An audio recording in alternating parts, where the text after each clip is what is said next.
देखिए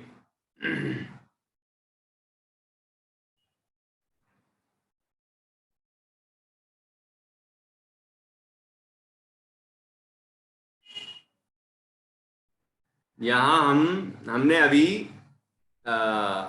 91 और 92, नहीं, 90 और 91, इन दो गाथाओं की चर्चा की है। तो अभी हमारी चर्चा चल रही थी 91वीं गाथा की। ये सामने टीका दिख रही है, 91वीं गाथा की टीका है। ठीक है। तो इसमें ये आया है कि जीवादि शेष द्रव्य, शेष द्रव्य का अर्थ है आकाश के अतिरिक्त द्रव्य, ठीक, मर्यादित परिमाण वाले होने के कारण, सबकी मर्यादा है ना, परिमाण है, मर्यादित परिमाण है, उनकी सीमा है। ठीक है। आकाश की सीमा नहीं है, वो असीम है, अनंत है, लेकिन बाकी द्रव्यों की सीमा है। जैसे कि जीव द्रव्य असंख्यात प्रदेशी है, उद्गल द्रव्य संख्यात, असंख्यात और अनंत प्रदेशी है। अनंत प्रदेशी होने पर भी कोई ऐसा नहीं कि वो पूरा ऐसा फैल जाए, पूरे आकाश के बराबर फैल जाए, कि नहीं, वो ऐसे नहीं फैल सकता, वो लोकाकाश में ही रहेगा। ठीक है। वो उसके प्रदेशों की संख्या उसके परम स्कंध में परमाणुओं की संख्या से निश्चित होगी। कि अनंत परमाणु का स्कंध है तो वो कहलाएगा अनंत प्रदेशी, क्योंकि एक एक परमाणु एक एक प्रदेशी होता है। ठीक है। तो यहां पर कह रहे हैं कि उद्गल भी मर्यादित हो गया। धर्म द्रव्य वो भी लोक व्यापक है, अधर्म द्रव्य भी लोक व्यापक है, काल द्रव्य है वो एक एक प्रदेशी है, और पूरे तीन लोक में जितने असंख्यात प्रदेश हैं प्रत्येक प्रदेश पर एक एक कालाणु द्रव्य स्थित है, बस लोक के बाहर नहीं है, उसकी मर्यादा है ना, सबकी मर्यादा है। आकाश अमर्याद है, लेकिन शेष द्रव्य मर्यादित हैं, मर्यादित परिमाण वाले हैं। ठीक है। इस अपेक्षा तो दोनों में अंतर हो गया ना, कि पांच द्रव्य मर्यादित हैं, मर्यादित परिमाण वाले हैं, लेकिन आकाश द्रव्य अमर्याद है, अनंत अनंत, जितना अनंत आप बोल सके उतना अनंत है वो, उतना विस्तार है उसका। ठीक है। तो जीवादि शेष द्रव्य मर्यादित परिमाण वाले होने के कारण लोक से अनन्य भी अनन्य ही है, लोक से अनन्य है, मतलब लोक बराबर है, लोकमयी है। लोक की परिभाषा ये है, लोक्यन्ते दृश्यन्ते जीवादि द्रव्याणि इति लोकः। ये लोक की परिभाषा द्रव्य संग्रह जी में दी है। ठीक है। जहां जीवादि द्रव्य पाए जाएं, दिखाई देते हों, उसे कहते हैं लोक। इसलिए वो जीवादि द्रव्य लोक से अनन्य है, मतलब लोकमयी है, इनके होने का नाम ही लोक है। ठीक। आकाश तो अनंत होने के कारण लोक से अनन्य तथा अन्य है, लोक से अनन्य भी है और अन्य भी है। जितना लोकाकाश है, लोक में रहता है जितना आकाश, वो इन सभी से लोक से अनन्य है, एकमयी है। और इससे बाहर का जो आकाश है वो अन्य है, अलोक है वो, अन्य है वो। ठीक है। इस तरह से यहाँ आकाश द्रव्य के दो विभाग कर दिए, लोकाकाश और अलोकाकाश। तो आकाश लोक में भी है और अलोक में भी है, इस बात की सूचना यहाँ पर दी गई है। तो ऐसे हमने ये 91वीं गाथा पूर्ण की। एक बार गाथा पढ़ते हैं, फिर अब अगली गाथा भी छोटी है, देखो कितनी सी टीका है इसकी, देख लिया आपने 92वीं गाथा की। तो ये भी सरल है, तो इतना और करते हैं। ठीक है, बस आज की चर्चा यहाँ पूरी करेंगे 92वीं गाथा के बाद। तो 91वीं गाथा पुनः पढ़ेंगे। जीवा पुग्गल काया धम्मा धम्माय लोग दौड़ना, लोग दौड़ना, तत्तो अनन्य मरणम आयासम अंतवदीरितम। 92 नंबर की गाथा, ये देखिए। हाँ, 85 का संग्रह।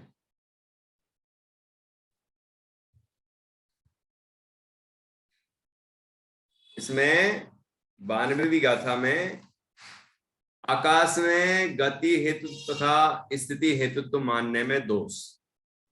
कोई ऐसा कह सकता है कि आकाश में गति हेतुत्व भी होगा, स्थिति हेतुत्व भी होगा, तो उस बात का यहाँ पर पूर्व पक्ष रख के उसका खंडन भी किया है। कैसे लोग मानते हैं ये बताते हैं यहाँ पर। और वो नहीं है। आकाश द्रव्य गति हेतुत्व और स्थिति हेतुत्व से रहित है, क्योंकि गति हेतुपना धर्म द्रव्य में है, स्थिति हेतुपना अधर्म द्रव्य में है, ये हम जान चुके हैं। तो कोई कहे कि आकाश में ये दो गुण होंगे, तो ये संभव नहीं है। इस बात का यहाँ पर देखिए 92वीं गाथा से लेकर 96 नंबर की गाथा तक चर्चा है इसकी। मतलब ये कोई ऐसा प्रकरण होगा कि लोग ऐसा मानते होंगे, तो उस बात का निषेध किया है। आचार्य कह रहे हैं कि ये गति हेतुत्व और स्थिति हेतुत्व आकाश में नहीं। ठीक है, इसकी चर्चा आगे तक आएगी। अभी अपन 92वीं गाथा पढ़ेंगे। आगासम अवगासम गमनठिदि कारणे हिंदेदि यदि। गमनठिदि, गमनट टा तक आप बोलेंगे है ना, टा तक आएगा। गमनठिदि हिदि, गमनठिदि कारणे हिंदेदि यदि। उड्ढंगदि पधाना, उद्धंगदि पधाना, आधा पापन वर्ड चिपकेंगे तभी बोल लेंगे। उड्ढंगदि पधाना सिद्धा चिट्ठन्ति, सिद्धा चिट्ठन्ति किध तत्थ, सिद्धा चिट्ठन्ति किध तत्थ। बहुत सुंदर चर्चा है। सिद्धों का उदाहरण दिया गया है यहाँ पर। देखिए, आगासम अवगासम, आकाश अवकाश है ना, अवकाश देता है। अन्वयार्थ देखिए, यदि आकाश गमनठिदि कारणेहिम, गमन और स्थिति का कारण हो जाए। यदि आखिरी में लिखा है यदि, तो यदि आकाश गमन और स्थिति का कारण हो जाए, मतलब अवकाश अवकाशम दे दी, अवकाश तो देता ही है, साथ में वह गमन और स्थिति का कारण भी हो जाए, तो क्या होगा? तो अन्वयार्थ में लिखा है, यदि आकाश गति स्थिति के कारण सहित अवकाश देता हो, अर्थात यदि आकाश अवकाश हेतु भी हो और गति स्थिति हेतु भी हो, तो क्या दिक्कत होगी? ऊर्ध्व गति प्रधान सिद्ध उसमें अर्थात आकाश में क्यों स्थिर हो, आगे गमन क्यों ना करें? देखो क्या हेतु दिया है। यदि आकाश में ही गति की शक्ति भी होती, गति हेतुत्व भी होता वो, तो फिर भगवान सिद्ध लोक के अग्रभाग में नहीं रुकते। और आचार्य उमा स्वामी ये नहीं कहते कि गत्यंतराभावो धर्मास्तिकाय अभावात, आगे अलोकाकाश में धर्मास्तिकाय का अभाव होने से सिद्ध भगवान लोक के अग्रभाग तक ही जाते हैं, उसके आगे नहीं जाते। क्योंकि आकाश में ही गति हेतुपना होता तो सिद्ध भगवान आगे जाते रहते जाते रहते जाते रहते जाते रहते जाते रहते, तो कहीं रुकते ही नहीं, क्योंकि वो तो अनंत है। आकाश तो अनंत है, तो फिर कहीं रुकते ही नहीं। ये हो जाता, ये आपत्ति आती। इसलिए आकाश द्रव्य गति हेतुत्व गुण वाला नहीं है, और वो स्थिति हेतुत्व गुण वाला भी नहीं है ना। वो तो अपने बस अवगाहन हेतुत्व गुण वाला है। देखो ये अमूर्तिक द्रव्य हैं। अब हम कैसे समझें कि एक किसमें कौन सा धर्म है, किसका कौन सा स्वभाव है, किसका कौन सा लक्षण है, किसका कौन सा गुण है, ये हम कैसे समझें? तो ये तर्क दिए। देखो ये तर्क दिया, यदि आकाश में गति हेतुत्वपना होता तो सिद्ध भगवान आगे तक जाते रहते। है ना, इसीलिए उसमें नहीं है ऐसा गुण। ठीक है,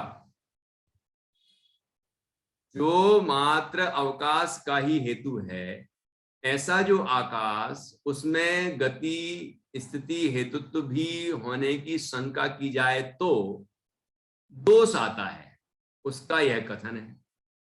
उसमें क्या दोष आता है? यदि आकाश जिस प्रकार अवगाह वालों को अवगाह हेतु है, उसी प्रकार स्थिति गति स्थिति वालों को गति स्थिति हेतु भी हो, तो सर्वोत्कृष्ट स्वाभाविक ऊर्ध्व गति से परिणत सिद्ध भगवंत बहिरंग अंतरंग साधन रूप सामग्री होने पर भी क्यों, अर्थात किस कारण उसमें आकाश में स्थिर हो, लोकाकाश के अग्रभाग में क्यों स्थिर है भगवान सिद्ध, जब उनमें क्रियावती शक्ति भी है, ऊर्ध्व गमन का स्वभाव है, और ऊपर की ओर गमन कर रहे थे भगवान सिद्ध, तो वहां जाके क्यों स्थिर हो गए, लोक के अग्रभाग में क्यों स्थिर हो गए? यदि आकाश में गति हेतुत्वपना होता तो फिर भगवान सिद्ध को वहां स्थिर नहीं होना चाहिए, और चूंकि सिद्ध भगवान वहां जाके स्थिर हो गए और आगे नहीं बढ़े, इसका तात्पर्य है कि आकाश में गति हेतुत्वपना भी नहीं है, स्थिति हेतुत्वपना भी नहीं है, केवल उसमें अवगाहन हेतुत्वपना ही है। देखो, ऐसे तर्कों से सिद्ध करते हैं तो ये बात हमारे दिमाग में एक बार बैठ जाती है, तो हमें समझ में आ जाता है कि इस द्रव्य का ये लक्षण है, इसका ये है, इसका ये है। कोई कहेगा उसमें क्या दिक्कत है, आकाश में मान लिया तो क्या समस्या आ जाएगी? ये समस्या आएगी कि सिद्ध भगवान वहां नहीं ठहर पाएंगे, वहां स्थिर नहीं रहेंगे लोकाग्र में, उनको फिर आगे बढ़ते रहना चाहिए, क्योंकि आत्मा स्वभाव से ऊर्ध्वगमन करता है। जब सर्व बंधनों से मुक्त हो जाता है तो ऊर्ध्वगमन स्वभाव से ऊपर की ओर जाता है, तो ऊपर की ओर जा रहे थे सिद्ध भगवान और लोक के अग्रभाग में जाके स्थिर हो गए, तो वहां स्थिर नहीं होना चाहिए ना, आगे बढ़ते रहना चाहिए है। तो कहते हैं उसके आगे धर्म द्रव्य का अभाव है, इसलिए आगे नहीं बढ़ सकते हैं, और आकाश में गति हेतुत्वपना नहीं है और उसमें स्थिति हेतुत्वपना भी नहीं है। क्यों नहीं है?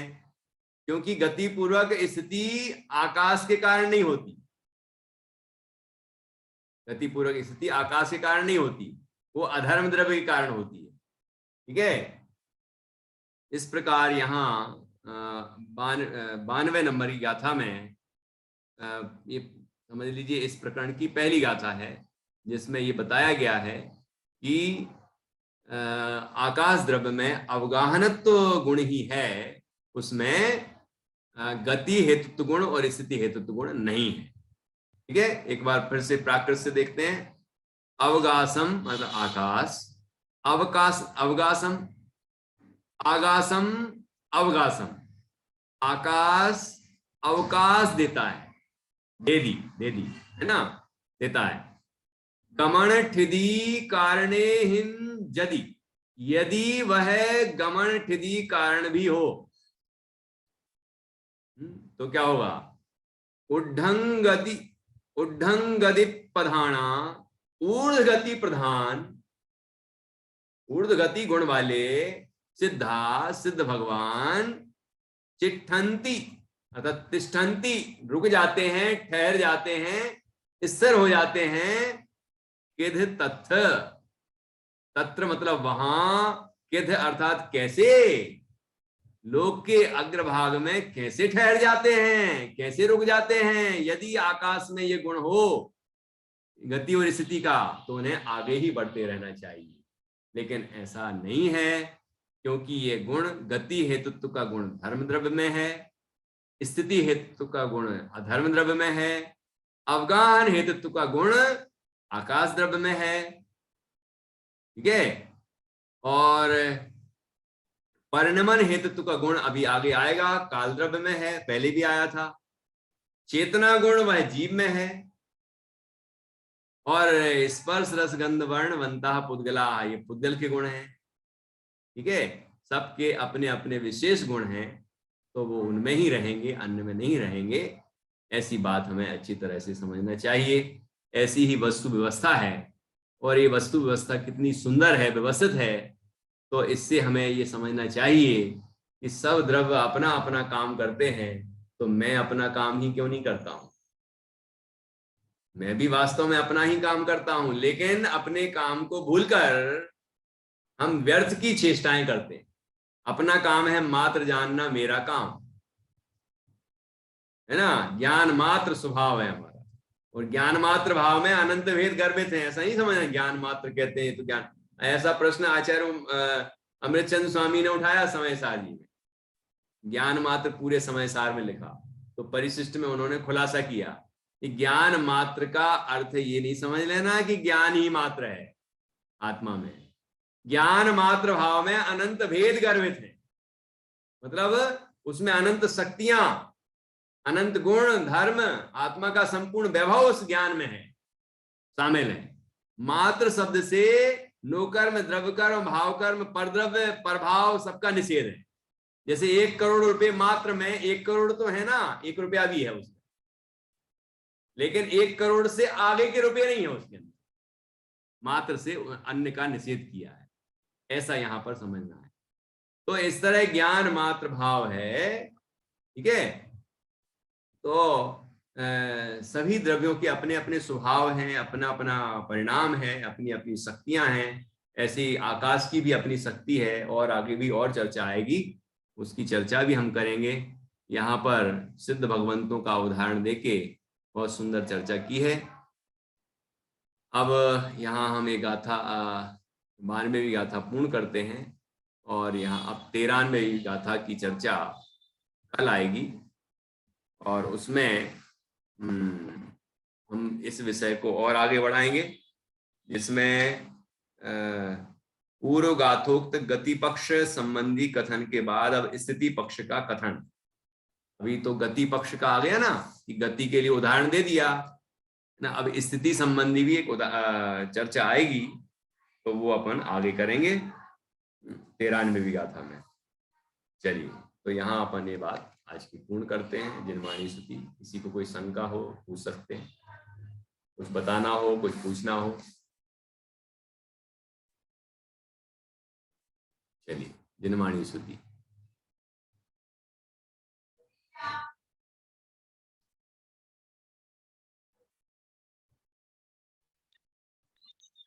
बोलिए रश्मि, कैमरा बंद कर लो, कोई बात नहीं, लाइट नहीं है ना, लाइट चली गई।